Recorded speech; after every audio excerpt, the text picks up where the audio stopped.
Hello, I'm Professor Stephen Alder, President of Ensign Global College in the West African country of Ghana, and Executive Director of the US-based Center for Business Health and Prosperity at the University of Utah. And I want to welcome you to our webinar today. We have what I think will be an incredibly important time together where we will discuss the challenges facing one of the world's toughest problems to solve. And so we're pleased to be able to offer this webinar today. The webinar is being hosted by Ensign Global College. Ensign Global College is a private, non-sectarian, not-for-profit institution of higher education in Ghana, which began as an institution focused predominantly on public health, but has now expanded to include other areas that impact prosperity. Today, we're going to be talking about human trafficking, and we'll be looking at how to respond and to foster hope, that we have challenges that we're facing, but there are reasons to be hopeful. And so we've gathered together an expert panel who are leaders in this field from around the world, and we'll be so pleased to have them with us today. Just as a note, we are talking about human trafficking. We'll be talking about conflict and violence. This may be triggering for some individuals, and we encourage you that if it does become something that is triggering you, that you take a break or simply drop from the webinar, and please reach out to us and we'll be happy to get information to you in a way that could be more easily received. When we talk about human trafficking, historically, there's been a heavy emphasis on the criminal justice approach of human trafficking. That is, how are victims recovered and traffickers punished? And while there still remains need for this, in recent years, a public health approach has also been added that complements the criminal justice framework. Public health looks to prevent and to treat harms relative to human trafficking. The US-based National Human Trafficking Training and Technical Assistance Center out of Health and Human Services has indicated 3 aims for work they're doing in trying to apply a public health approach to human trafficking. 1, they seek to increase victim identification and help-seeking behavior to connect individuals who have experienced trafficking to trauma-informed services. Number 2, prevent victimization and re-victimization by targeting assistance to individuals at higher risk of trafficking and strengthening short and long-term health and well-being needs of survivors. And number 3, addressing the root causes that make individuals, families, and communities at risk of trafficking. Given the foundation in public health that Ensign Global College has had, it made sense to look at human trafficking as an area of priority for our institution. As well, we've been able to join with our partner institution, Engage Now Africa, which has been working in this space for now nearly 20 years. We have a terrific group that will be joining us today and presenting. I'm so pleased to be able to introduce them. We have Kevin Bells, who is a professor at the University of Nottingham, and he is a professor more specifically of contemporary slavery and co-founder of the NGO Free the Slaves. We have Ray Lamont, who is the Human Trafficking Response Coordinator for the Salvation Army. And then finally, we have Afasi Kamla, who is Director of End Modern Slavery at Engage Now Africa and Chief Coordinating Officer for the African Survivors Network. Human trafficking is a global challenge, and it's appropriate that we have a global set of panelists. We have presentations that will be made from Vancouver, Canada, the island of Guernsey in the United Kingdom, and Accra, Ghana, as well as this is all being technically supported through our offices in Salt Lake City, Utah. And I do want to thank Elizabeth Raybon, who is the Director of Communications and Marketing at the Center for Business Health and Prosperity and a Senior Advisor to Ensign Global College, for bringing all of this together and making the technical backdrop of what we're doing seamless. So thanks to Elizabeth for that terrific contribution to our webinar today. Without further ado, let's go into a brief overview of today's webinar. We'll be covering topics including what is modern slavery, feminization of labor and human trafficking, the intersection between slavery and conflict, the impact of social media on modern slavery, and then we'll have time for a question and answer period, followed by some concluding remarks. So now we'll turn to our first panelist, Afasi Kamla. Afasi will be followed by Professor Kevin Bells, and then Ray Lamont, and then finally we'll turn it back to Afasi before we get to the question and answer period. Afasi?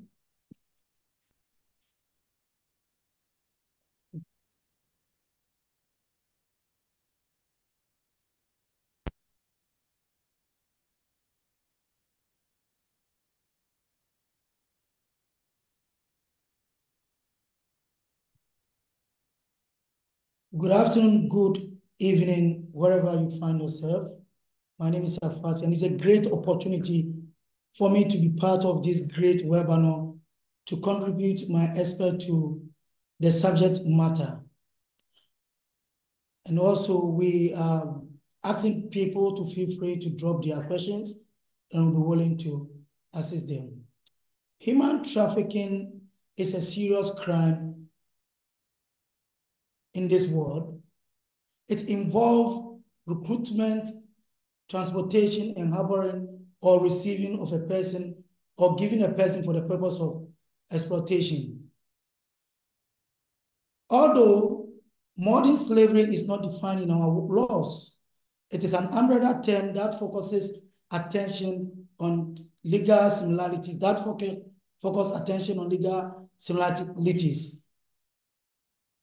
forced labor, debt bondage, sexual exploitation, and forced marriage.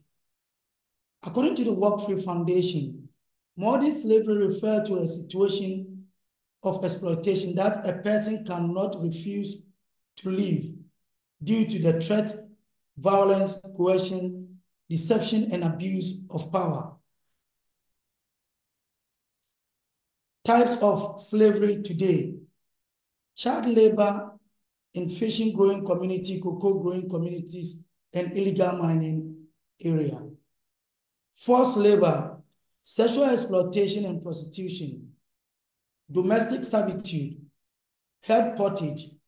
Head portage is commonly found in Ghana, where most of the vulnerable ones are trafficked from the northern region to the southern part. Forced and early marriage can also be found mostly or commonly in the northern part of Africa. Debt bondage, the widest spread human trafficking types. Descent-based slavery can also be found or commonly in Mauritania.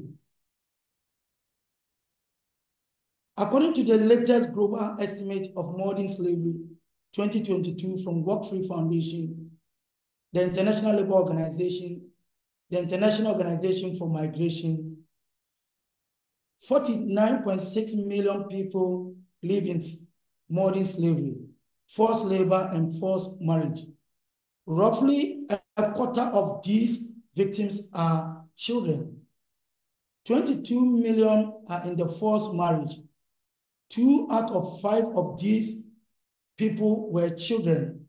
Out of 27.6 million are in the forced labor. 17.3 million are in the forced labor exploitation in the private economy.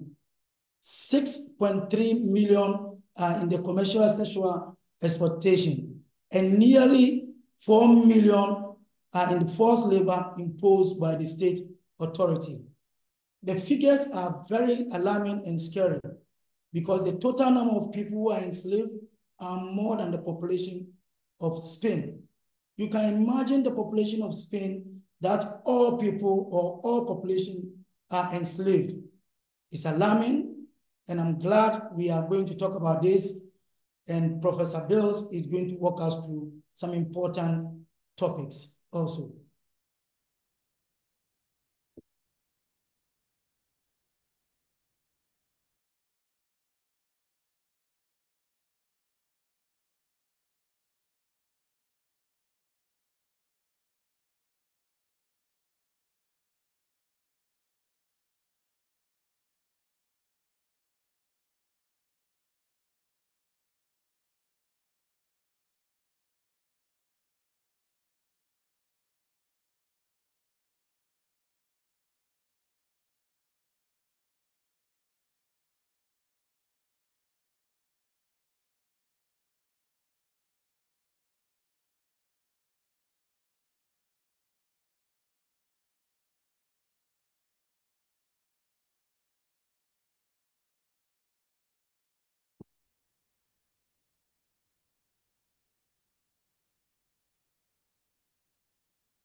Hello, everybody.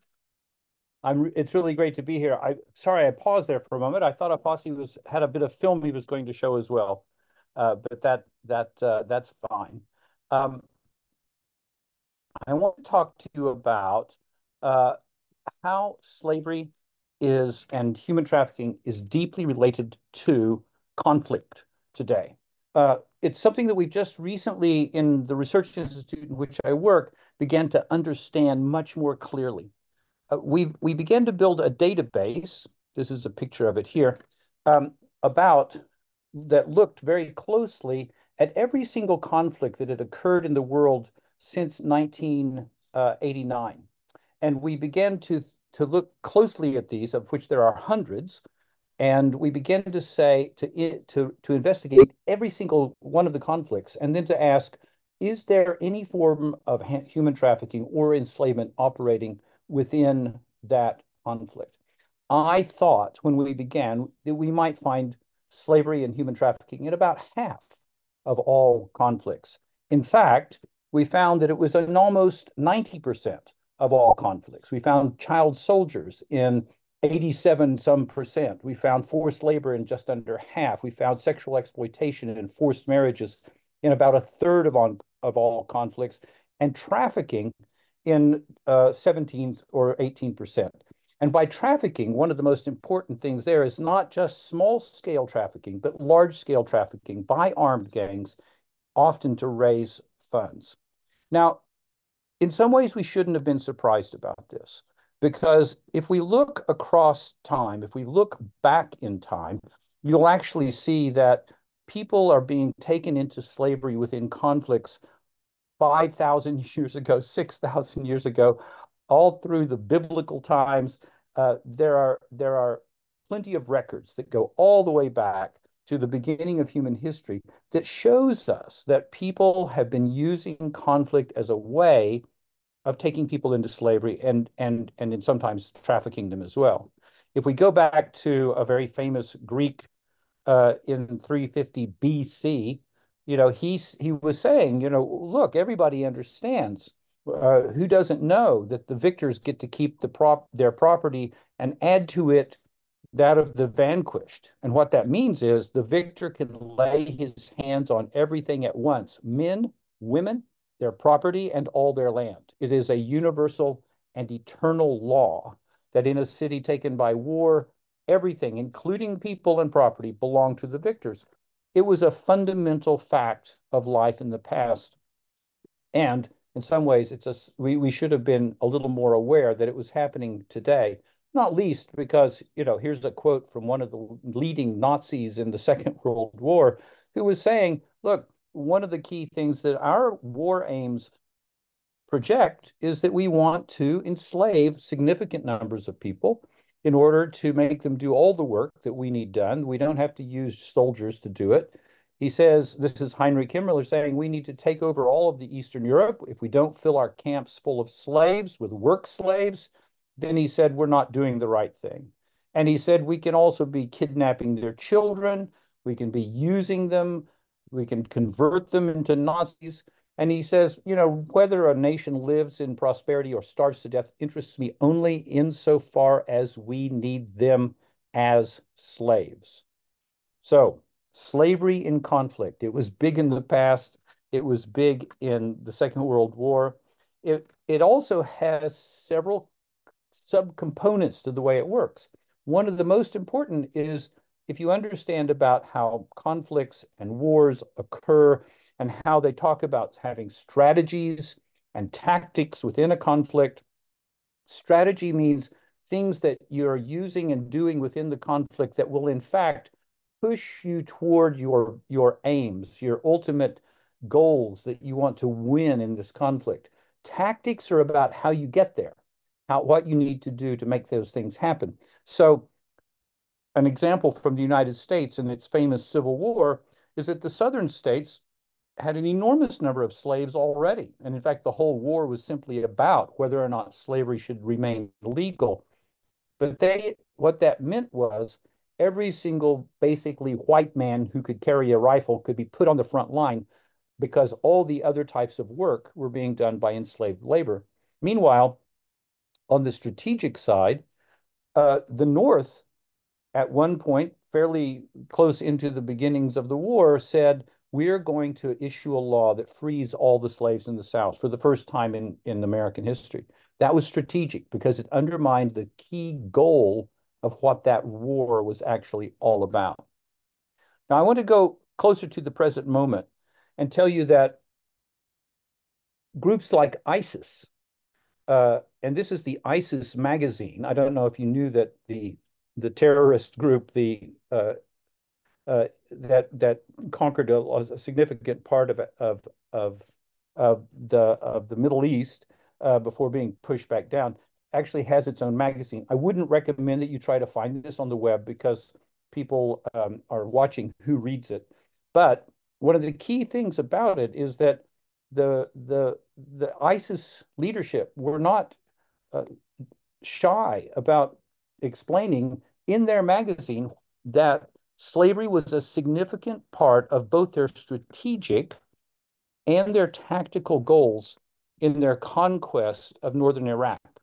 Now, this is a picture you may remember just of the map of northern Iraq, and there was it's the area where a particular minority lived, the Yazidi people. Yazidis are not Muslim, they're not Christian, they have their own significant religion. But this was an area which had been under their control while being part of either Iraq or Syria. And the ISIS moved in completely and began to use a strategic system to achieve the tactical and strategic aims through enslavement, as well as, and this is where, sadly, slavery and human trafficking also have a role in accomplishing genocide against the ISIS population. I'm sorry, the Yazidi population, against the Yazidi population. This is a flow chart that we were able to work out from captured ISIS documents.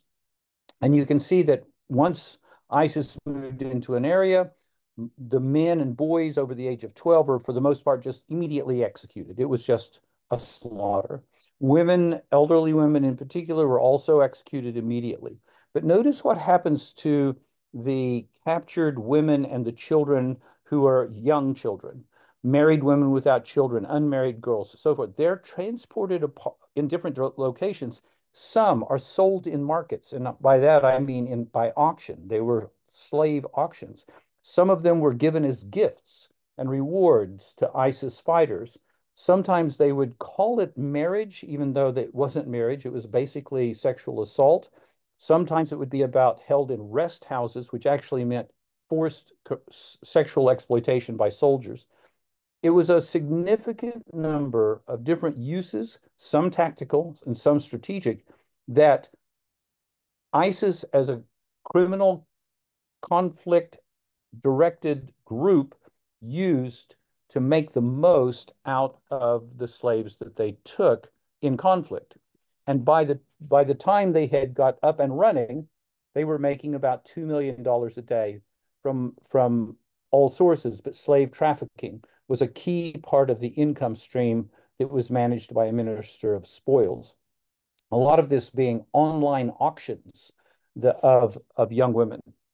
Now, here's just a notion again about the difference between tactical and strategic enslavement and how it actually plays out in almost every conflict in which people can be taken as child soldiers and so forth.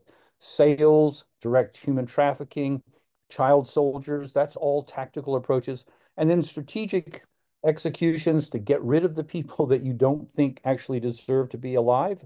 It's fundamentally a genocidal approach. Or marriages that convert non-Muslims into acceptable wives and mothers, basically through sexual assault. Now, again, this isn't about Islam in general. This is about the strange and particular type as practiced by ISIS. To wrap it up, I'll just remind us that there's something like 300,000 children fighting as child soldiers worldwide. About 40% of those are girls. Child soldiers are, again, both strategic and tactical within conflicts. We think the number of child soldiers has doubled in the last 10 years or so, and they suffer terribly. I've certainly worked with some child soldiers in the Congo and came to understand just how terribly damaged they could be from that experience. And like most people who are enslaved today, even not in conflict, they are seen as expendable. They're used, they're abused, and then they're killed and dumped. We know that this is happening around us in Africa as well.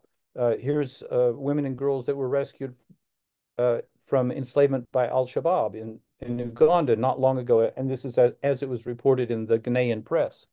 So I'll just wrap up with the high points and point out that slavery is in conflict around the world. It's an area that we don't normally think about, but it's in almost all conflicts today, but very little understood. And that's why we're all trying to do a bit more research and understanding of this. We know that it raises huge amounts of money for armed groups, and we know that it leaves families and communities broken and bereft and in terrible situations. We know that in child soldiers who have been enslaved suffer severe mental health problems if they survive, and that needs special types of care, and that this is not dealt with by most international bodies, most international aid bodies, or even human rights bodies. And it really needs to be understood and recognized and studied as a form of enslavement and human trafficking. Because once we begin to understand how it fully fits within the slavery trafficking world, we might be able to do more about getting rid of it and understanding and bringing our force to bear, our anti-trafficking force to bear on slavery in conflict as well. Thanks ever so much. Thanks, Kevin. That was fascinating. And it's interesting to hear about that connection between conflict and slavery. And so where I want to go is I want to shift a little bit away from conflict and talk more about the feminization and that intersection into human trafficking. And so before I start off, I think it's really important that we're able to start in the same place and understand what we mean when we use that word feminization.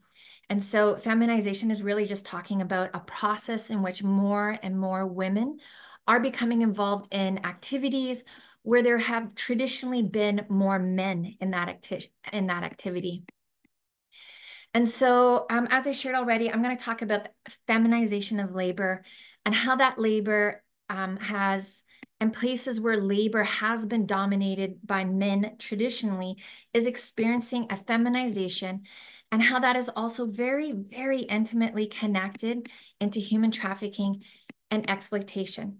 So to start off, I do want to look at some of those contributing factors to this feminization of labor, but please know this, what I'm going to cover in the next few minutes is not an exhaustive list.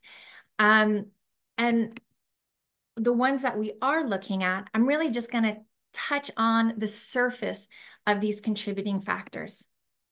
So, factors that contribute to the feminization of labor. So the first one I want to talk about is poverty.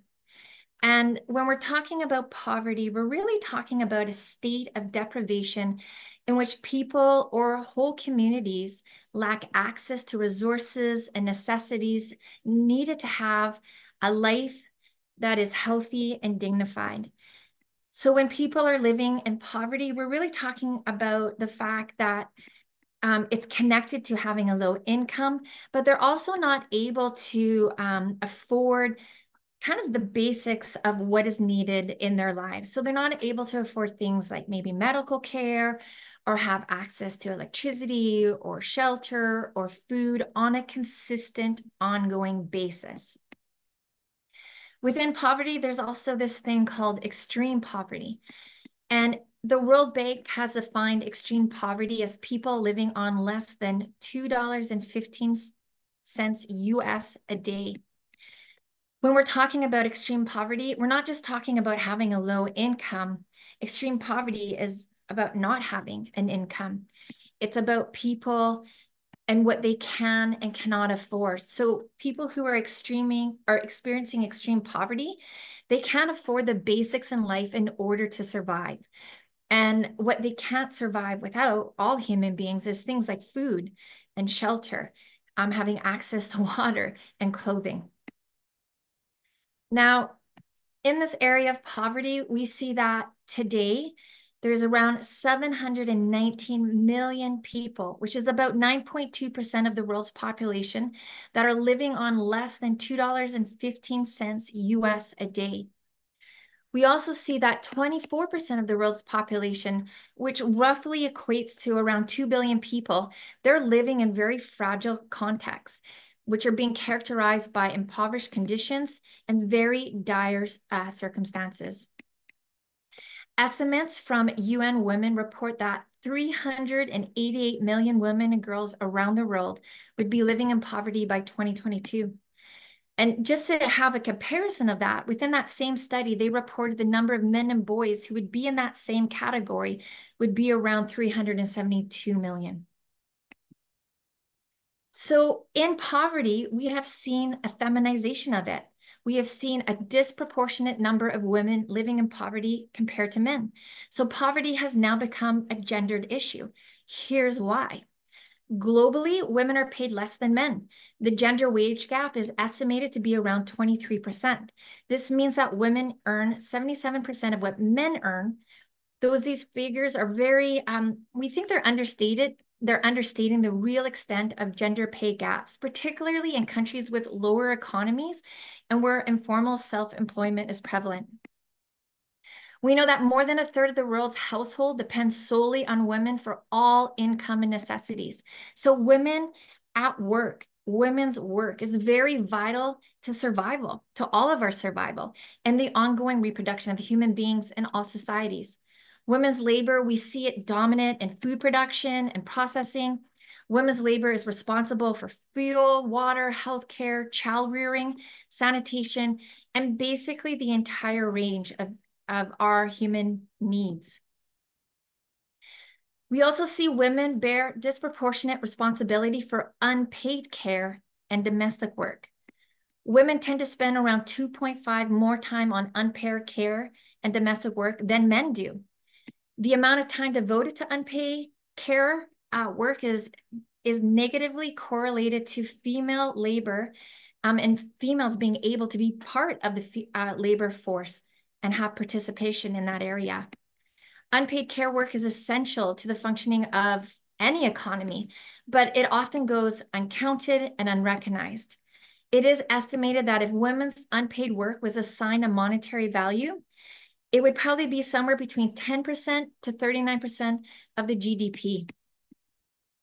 It's also estimated that women perform 66% of the world's work, yet they only earn 10% of the world's income. Men will spend 2/3 of their time on paid work activities and only 1/3 of their time on unpaid work activities. And for women, it's the exact reverse. So that's the feminization of poverty, one of those factors contributing to the feminization of labor. Another factor contributing to that is globalization. And globalization, it's based on this idea that countries all around the world, because of major breakthroughs and advancements in things such as communication and technology and industry, that they would exchange products through a global market, which in turn promotes and fosters cultural exchange between countries and between individuals of various ethnicities and nationalities. Now, that's globalization in its ideal form. But in reality, it has and it continues to widen the gap between high-income and low-income countries and between high-income and low-income individuals and families within a country. Because of globalization, global countries with stronger economies have shifted their focus from manufacturing goods to a service-based economy, while global countries with a lower economy have taken on much of the productions of goods. So they're producing things like textiles, electronics, automobiles, and steels, and that's being shipped and sold in countries with these stronger economies. We see large transnational companies popping up in these global countries with stronger economies, and then they're setting up their production factories in global countries with lower economies where they can find cheap labor while guaranteeing that they make high profits. There's little accountability internationally, so there's no groups that these transnational companies have to report to. And in the face of globalizations, we're seeing governments growing weaker and they're becoming less relevant, while transnational corporations and companies, they're increasing in their scope and their power and concentrating more and more wealth in the hands of few.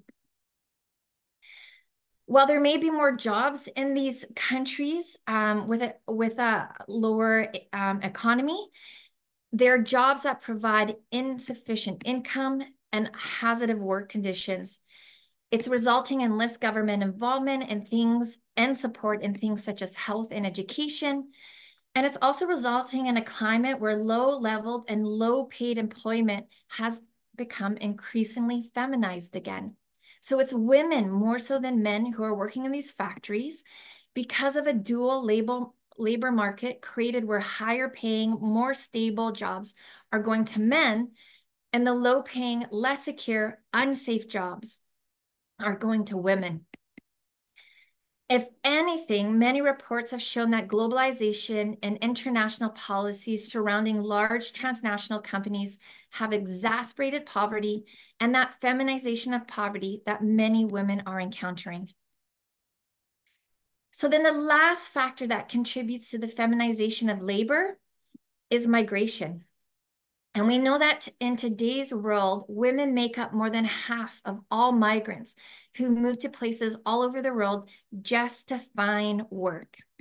They'll migrate from a rural setting to an urban setting, often giving up subsistence agriculture to sell cheap plastic products. And again, this is because of the feminization of poverty, because of globalization. Though they may have made a transition from subsistence farming to participating in a cash economy, women's labor remains discounted and undervalued, often not even considered to be part of the formal work economy. They may have migrated from rural to urban because of extreme poverty, because of lack of resources, because of that feminization of labor, but working in larger cities doesn't guarantee that all of a sudden they have quality of life, that they have security, that they have survival increase, or they have an increase in income. Women will also migrate to other countries, hoping that they'll be able to improve their lives and find better income generating opportunities. But most of the time, they're going to find themselves doing the same types of jobs or even entering into worse situations. So being sexually exploited or labor exploited in a country where they're still part of the informal work sector. They're being paid a very low wage, but now they're in a country where they may be there illegally. They can't open a bank account. They can't rent a place to stay in. They can't access support services. They have no legal protection, and they might not speak the language. So these are the three factors that I just wanted to kind of start touching upon that really contribute to the feminization of labor. Now, I'm hoping that as I was sharing that you were able to kind of hear that connection, that intersection into human trafficking and exploitation. But if not, I just really want to make that clear. So given the feminization of poverty, women are being put into positions where they must seek employment of all kinds. And because of that, they may be coerced or trafficked with relative ease into situations through promises of a better life or having an income to feed themselves or their families. Globalization and the impact that it has on their lives has seen many of them forced into working situations where they're going to be exploited by a transnational company because they're seen as being cheap labor in that dual labor market. And because of this, because of that lack of decent paying jobs, women decide to migrate to urban centers or to another country. And once they migrate to a new country, and if they're there, undocumented, illegally, they have no access to legal protection, legal jobs, bank accounts, being able to rent an apartment, to get those support services. And it makes it, again, really easy for them to be taken advantage of and then trafficked and exploited. If they have migrated through legal means, through a recruitment agency or part of a temporary foreign workers program, they're still quite vulnerable because their work visa is tied to their employer. There's no follow-up from the government once they're in the country. There's no reporting mechanisms if there's trafficking and exploitation. Often they live with their employer, they don't speak the language, and they're isolated. All of this separately and together, it makes it really easy for women who are victims of the feminization of labor to be coerced, trafficked, and exploited with relative ease into human trafficking situations through that promise of a better life, income, the ability to provide for themselves and their families. Now, just before I pass this to Afasi, I know that this is not maybe the most encouraging things to listen to about human trafficking, and it's intersect with the feminization of labor. So I don't just want to stop there. I just want to say that there is hope. And the hope lies in women and girls and their economic empowerment. They are the solution and the key to dismantling the feminization of labor and that easy crossover into human trafficking and exploitation. And, as we empower women and girls economically, there's so many benefits. And I put a couple on your screen, but I don't want to talk about them all. I just want to share that women's economic empowerment is central to realizing women's rights and gender equality. So that first PowerPoint you see on your screen there. And it does so because it includes women's ability to participate equally in existing formal markets. It allows them to have access to and to have control over productive resources, to give them access to decent work. It gives them control over their own time, lives, and body. It increases and amplifies their voice. It gives them agency and meaningful participation in economic decision-making at all levels, whether it's at the household, whether it's in a local setting or a national or international work environment. So women economic empowerment is part of the solution of resolving this. So thank you so much for listening to this, and I'm very pleased to pass this over to Afasi.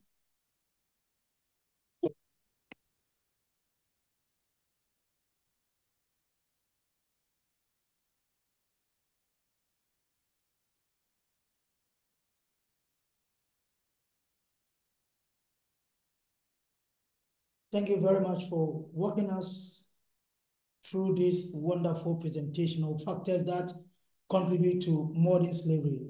You have made my work a little bit easier. And once again, I'm going to talk about other factors that also contribute to modern slavery or human trafficking. We are going to share ideas about how social media fuels modern slavery. The purpose of social media is to connect with families and enhance in communication and other businesses. But what we see today, social media can play a role in facilitating human trafficking by sharing information and recruit vulnerable people who are looking for opportunity to live. It can also be used to share information about an individual who post their personal information on social media platform. Over the few years, Africa has been known to be a source, transit, and destination country for men and women and children subjected to human trafficking and also sex trafficking. Some of the victims are also trafficked to Asia, Europe, and Gulf countries. A case study by Engage Now Africa. In 2023, Engage Now Africa, in collaboration with Ghana Police Service, rescue and reintegrate 14 victims. During our investigation, it was established that all the victims were recruited through social media platform in the name of seeking a good job and fake information in terms of telling people that there will be a great opportunity for them when they come to maybe Ghana and other parts of the country or world. Factors that contribute to human trafficking. One is poverty. I'm glad Madam Romeo Rea will be able to help us to understand some of the factors. Ignorance. We have seen highly educated people who have fallen into a victims of modern slavery due to the lack of the subject matter. The demand for cheap labor and sex. As I'm speaking now, most of us know that the demand for sex has gone up. So perpetrators of modern slavery and other people using social media to lure people for such exploitation. Cultural practice. Prof just helped us to understand that even though Africa, we have a beautiful culture, some of our cultures also contribute to modern slavery. Conflict and natural disaster.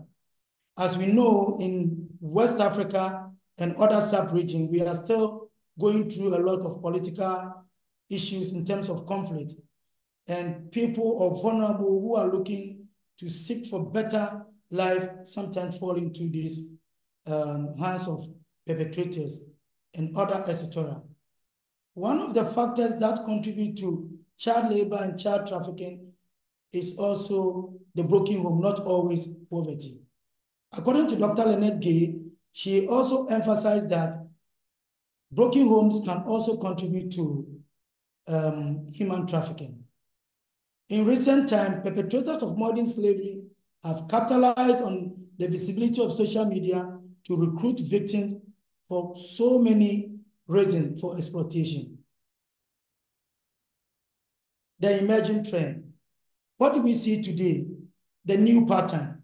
Unfortunately, traffickers use social media to recruit and target the vulnerable population individuals by using a deceptive tactics, false promise, and manipulation. Social media platforms has now become a breeding ground for online sexual exploitation and advertising. Facebook, Instagram, LinkedIn, and others always showcase good job, and sometimes when you follow up, these are perpetrators of human trafficking and other scams. The problems of social media.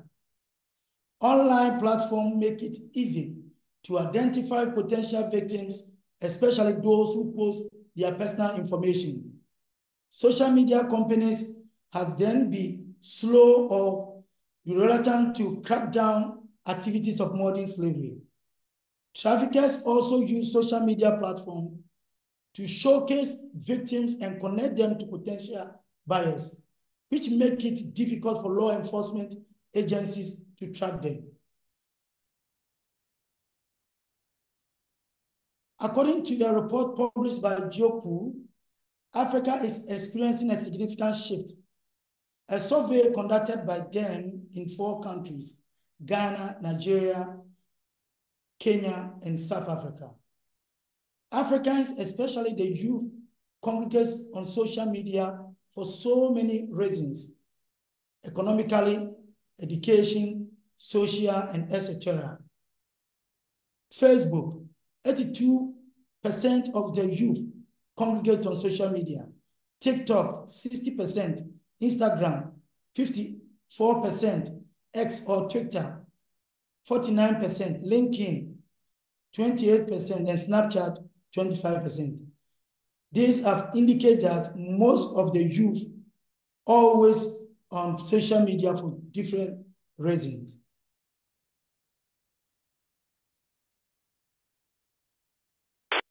Let us see how people or perpetrators use social media platforms to sell people. These are brief documentary from Google, from BBC how Google and Apple and social media companies promote online sexual exploitation.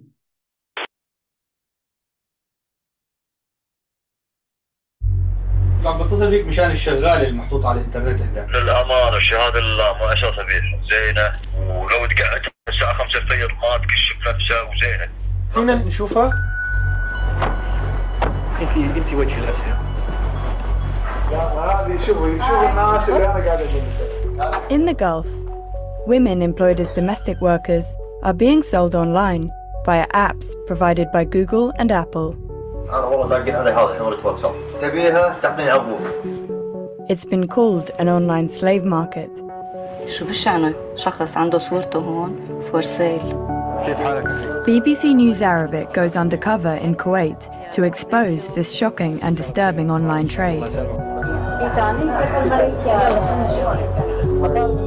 بما أني دفعت مبلغ عشان أستخدم هذا الشخص، معناته هذا الشخص ملك لي. هذه الفكرة اللي لازم نمحيها. وجهه بشوش طيب وراح أقول لكم الصدق يعني This is child labor, child trafficking. It's sad and disgusting.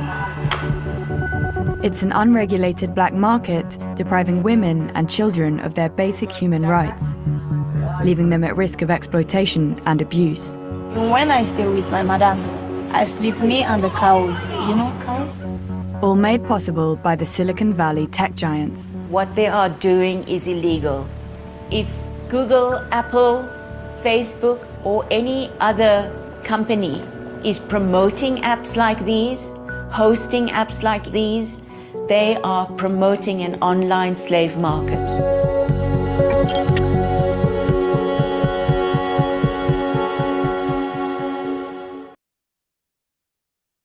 So that was the evidence from BBC, how the giant companies or social media companies promote online slave markets. Current issue, litigation against Meta. In 2023, shareholders launched a litigation against Meta that the company's leadership and the board failed to protect the interests of shareholders. The dark side of social media. On February 1st, 2024, the CEO of Meta and other social media companies appear at the Senate hearing and they apologize for online sexual exploitation. Let us now watch how victims and family members ascertain the fact or how they speak about how their family members was exploited.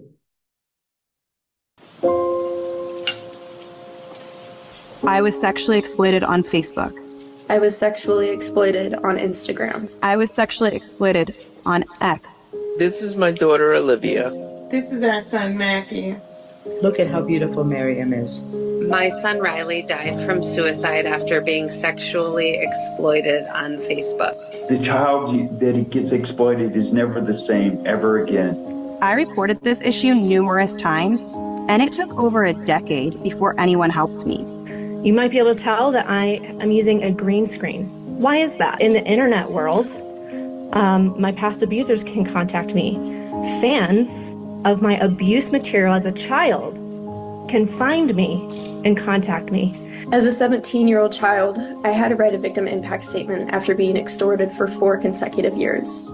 While I was strong enough to resist sending him any more pictures, there were dozens more who were not. We got a phone call to find out that my son was in his room and was suicidal. He's only 13 years old at the time. Him and a friend had been exploited online and trafficked. And my son reached out to Twitter or now X. His response was, "Thank you for reaching out. We reviewed the content and we did not find a violation of our policies. So no action will be taken at this time." How many more kids like Matthew? Like Olivia. Like Riley. How many more kids will suffer and die because of social media? Big tech failed to protect my child from sexual exploitation. Big tech failed to protect me from online sexual exploitation. And we need Congress to do something for our children and protect them. It's not too late. It's not too late to do something about it. That was a beautiful video from when the social media companies appear before the Senate. Suggestion in conclusion, we want private sector technology firms to recognize that their services has been exploited by traffickers, and they need to take a step in innovative or come out and develop anti-human trafficking initiative through their technology and policy. We also urge the vulnerable one, including our brothers and sisters, especially the vulnerable, to understand that they should always seek information from Ministry of Foreign Affairs and Ministry of Gender and other related institutions before they can travel or before they make a decision to travel.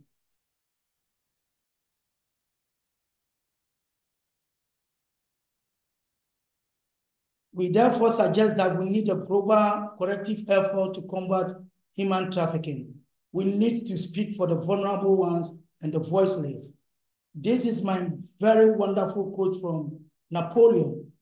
And then he said, "The world suffered a lot, not because of the violence of the bad people, but because of the silence of the good people." I therefore suggest that let us speak out and let us work together with government institutions and other social media companies to identify and remove exploitative content from social media platforms and create awareness and provide for victims who have become sexually exploited or any forms of exploitation. Thank you.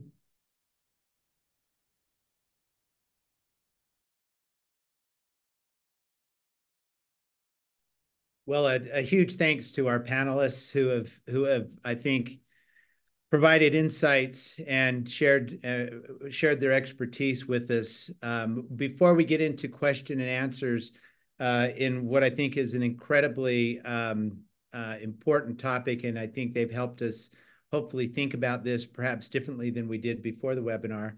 I will note that this August, from the 4th to the 6th, we'll be holding a conference and workshop series at Ensign Global College in Pong, Ghana, which is just outside the capital city of Accra.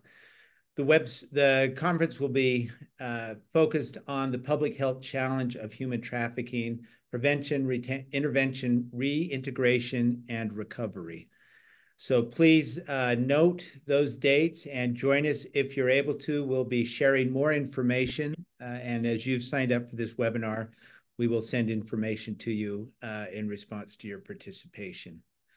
Okay, let's move now to the questions. Let me start with a first question.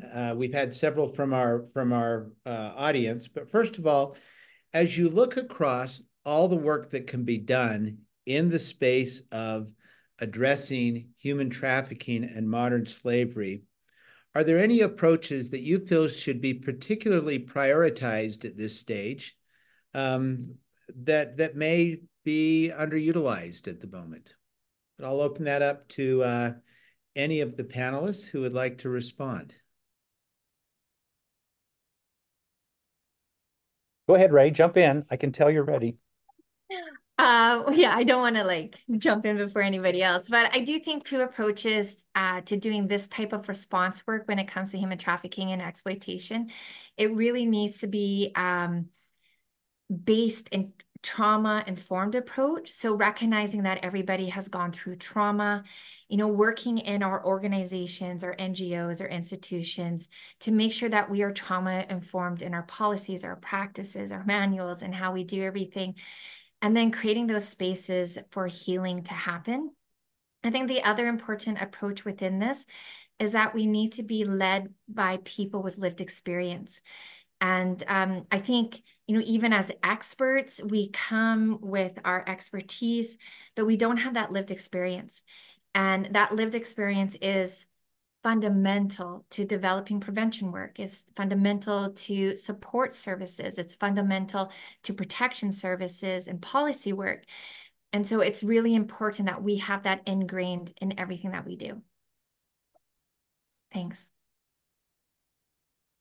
Great, thank you for that response. Let me ask as an additional question to that, and Ray, you may be likewise somebody who could shed some light on this. As we look at mental health and how mental health both, I think, makes individuals susceptible to human trafficking, as well as is a big part, as we've seen from these presentations and from your statement now, on the recovery reintegration side of human trafficking. Can you say more about how we should be either expanding what we're doing in the mental health space or altering our approaches? Yeah, so when we look at, there's risk factors that can increase a person or a community's vulnerability to be recruited into human trafficking and exploitation situation. And one of those risk factors, and there's quite a few that, are global wide, like you can use these risk factors anywhere in the world. And one of them is mental health. And so when people have different mental health things going on, if they have different emotional or even physical challenges, traffickers love that. And they will use that to their benefit in order to create a situation where they're in relationship with that person and then pulling them into that human trafficking situation because of what they're walking through, mental health, physically and emotionally.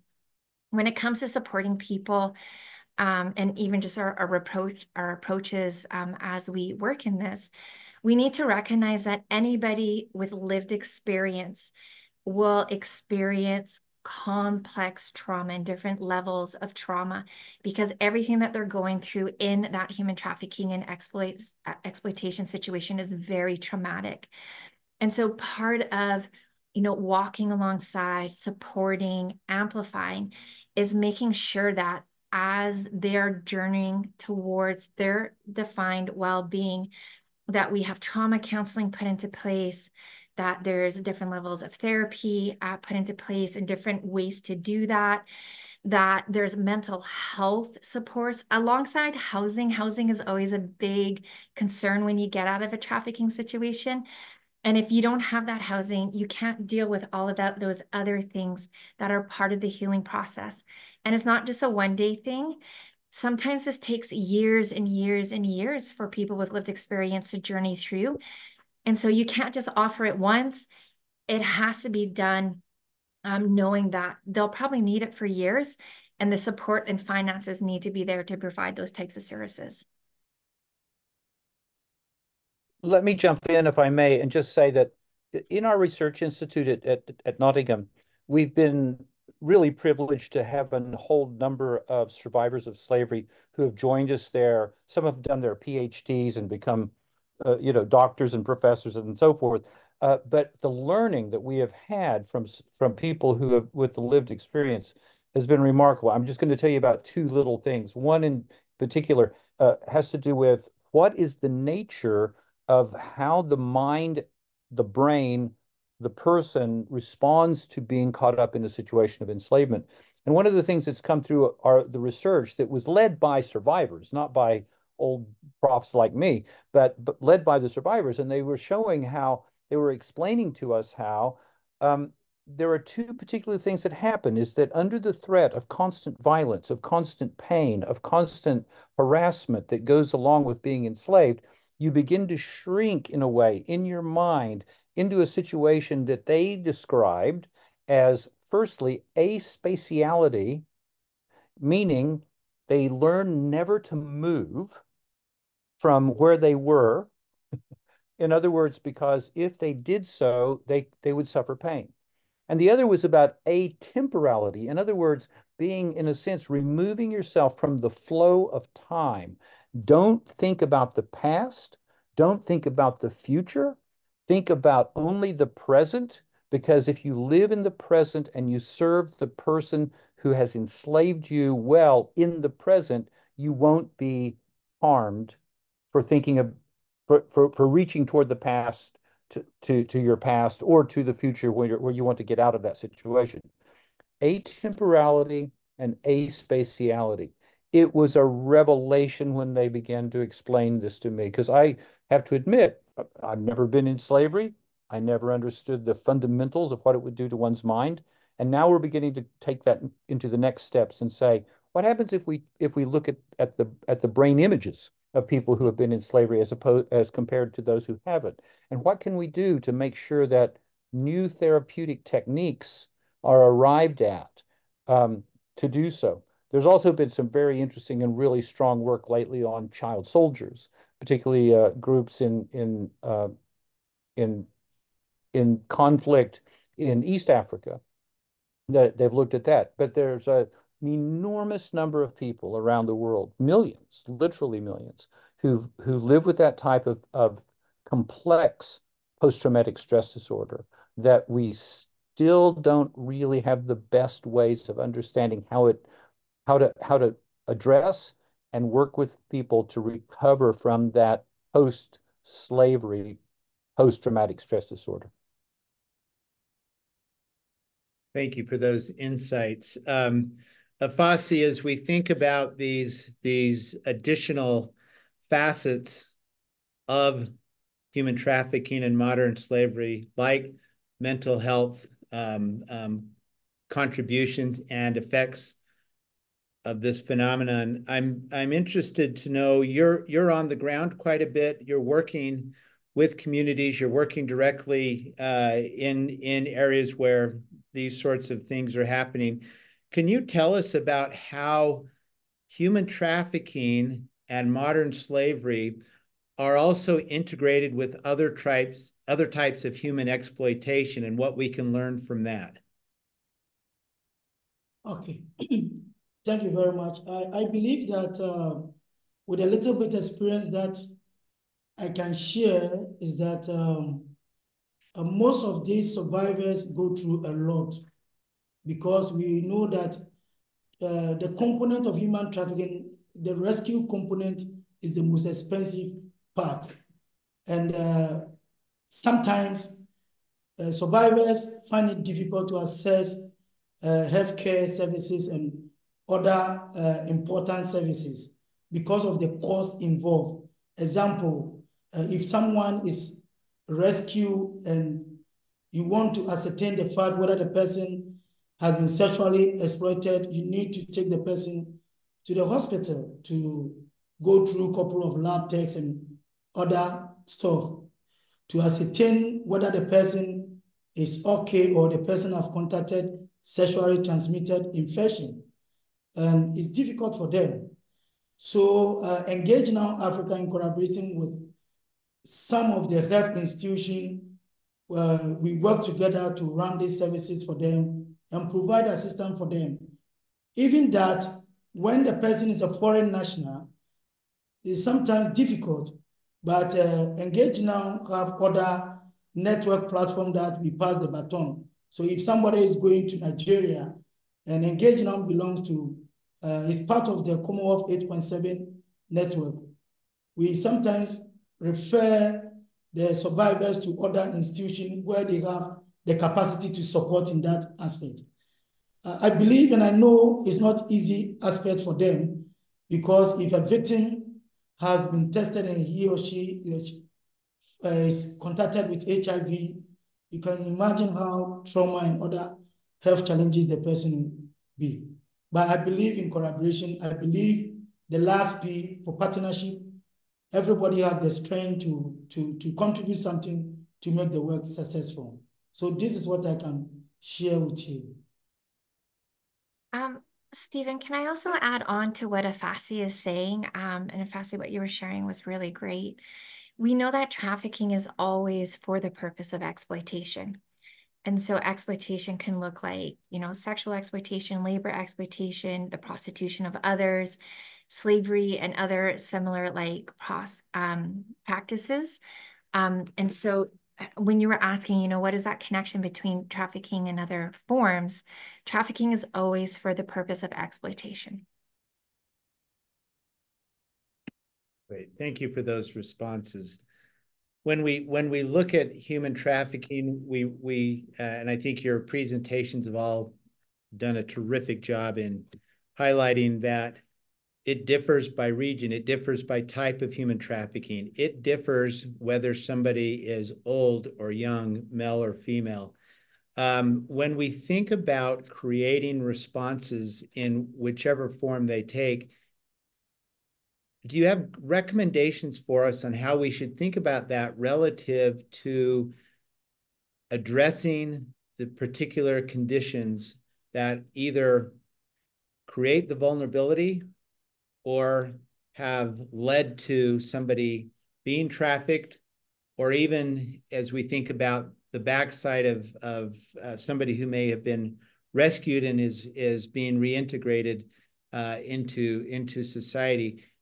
How do we, this makes it feel very complex and frankly quite messy. How do we make sense of all of these different features as we think about our responses?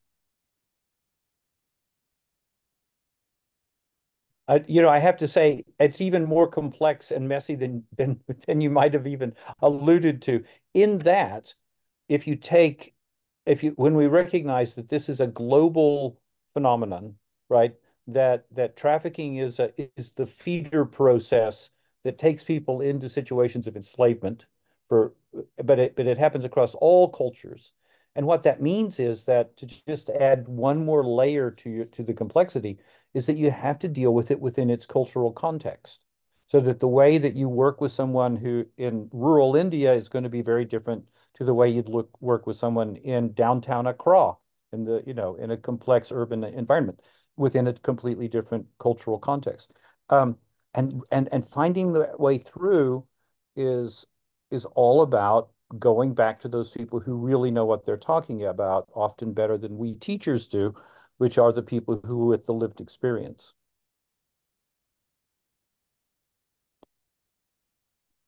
Great, thank you. Thank you for that. I'd like to we've talked about the difficulties, challenges, the complexity.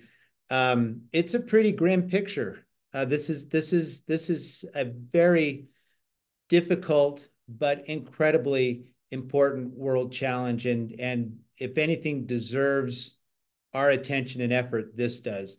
In the title of our webinar, we first started about we first focused on navigating the challenges, and what I'd like to do is perhaps let's end if we could, and I'd like to hear from each of you.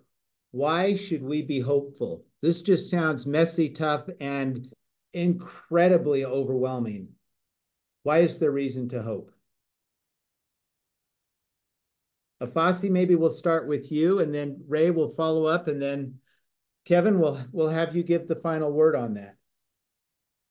Okay, I believe that we should be hopeful because if we'll be able to create more awareness, work with the experts who are on the ground, who have the expertise to advocate for the vulnerables, we will be able to combat human trafficking and sexual exploitation. One, because when people speak out and people stand up for the truth, helping the vulnerable to understand that we will be able to conquer this barbaric act. Because we shouldn't forget that human trafficking is a global issue. and we need a global effort to combat human trafficking. And like what we are doing right now, I'm in Africa, other people are in different parts of the continent, and we are able to collaborate to fight against this. We cannot do this isolation. We need everybody on board. And through that, collectively and proactively, we can fight against human trafficking. So that is what I can share. Thank you. Great question. I work in this area, front lines, but also from a global level as well. And I do feel hopeful about ending modern slavery and human trafficking. And I think one reason why we should feel hopeful is because we can engage in prevention. And I do think human trafficking and exploitation is preventable, but it takes a lot of intentionality to do so. And I think we're starting to see a shift in this where we're kind of, while we have the importance on protection and support services for people with lived experience, we're seeing the importance of preventing it. So it's more than just about education and awareness. It's also about addressing the demand.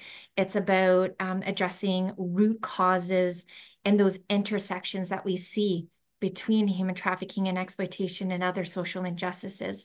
It's also about looking at social norms and addressing those social norms as well and changing them so that they're healthy and they bring freedom. So I'm hopeful because I think it's preventable. And I think the more time we spend in preventative work, the more we're going to see freedom for all. Thank you, Ray. And you know what? I'm very hopeful for one very specific and clear-cut fact, and that is this. We can afford to bring slavery to an end on the planet Earth. I've spent a lot of time with a larger team, and we've been calculating how much does it cost for a person to come to freedom in different countries. And the answer is, in most countries of the world, which are, in fact, poorer than these rich countries, the actual individual cost of putting the workers in, providing the services and so forth, works out into the low hundreds of dollars per person, sometimes less than $100 per person. If you go to the rich countries, like the United States or the countries of Western Europe, it goes up into the thousands of dollars per person within that economy. But if you add it all together, we're talking about, now I know this sounds crazy to say it like this, but low billions of say US dollars.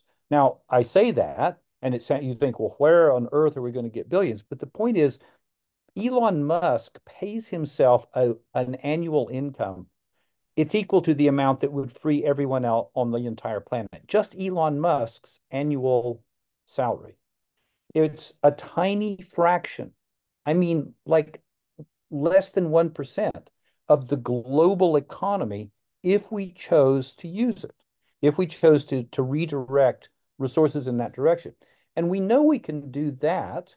We know that it's possible to make an action like that because we just went through a public health emergency that was global called COVID, and we saw the raising and spending of something like $150 billion on healthcare workers around the planet, as well as new medicines, to solve this threat and challenge of a virus. Now, we could do the same at a lower cost if we use the same types of putting into the field not public health workers or maybe public health workers trained to be anti-slavery workers and vice versa, but also just brought that level of resource to the problem. Sooner or later, I think there will be people in charge of countries and vast economies who realize we'll all be better off if we live in a world without slavery. And if it only costs that much, they'll realize it's worth paying for because the payoff is, and this is the last thing I'll say about it, is that we know, because we've been charting this for 20, 25 years, that there's a freedom dividend that occurs when anyone comes out of slavery. That when you free people or open the door to liberation or give them a chance to recover, they rebuild their lives, they become people who make their own money, that support each other and so forth. And in communities which have had high levels of enslavement, there's always a big freedom dividend for the local community. It's like the economy of the local community spirals upwards into prosperity because you don't have people who are being trapped in slavery, who are, in a sense, a drag on the economy because they don't consume anything. Okay, so can it be done? Yes. Can we do it? Yes. We just need to get all the rich people to get behind us and make it happen. Kevin, Ray, Afasi, thank you so much for lending your expertise, sharing these terrific insights with us. This has been a well-spent hour plus learning more and hopefully giving us ideas about how we might further our efforts in responding to this challenge. I want to thank everybody who has joined us on this webinar. And hopefully what you've learned today will help you in your individual and collective efforts in responding to this great world challenge, and one that, as I think our panelists have shared with us, one that can be solved. And let's join together to do that. I want to once again thank Elizabeth Raybon for all the behind the scenes work to make this go as smoothly, as well as all the communications that have gone out and the great work that she does for us. I want to remind everybody of our planned conference and workshop series, August 4th through 6th in Pong, Ghana, at the beautiful Ensign Global College campus. And we hope that if you've joined us there before, you know where we are and you know it's lovely. So please join us again. If you've not, come learn how lovely it is and engage with us on this important topic. I want to finish by thanking the founders of Ensign Global College and benefactors, Dr. Lynette and Elder Robert Gay, for their ongoing support and their charge for us to take on the challenges that will help people live better, healthier, more prosperous lives. And we are indeed grateful to them. Thank you once again. We will continue to reach out as programming builds, and we thank as we conclude our partners at Engage Now Africa, as well as the University of Utah Center for Business, Health, and Prosperity. And we look forward to engaging with you again in the near future on this important topic. Thank you, everybody.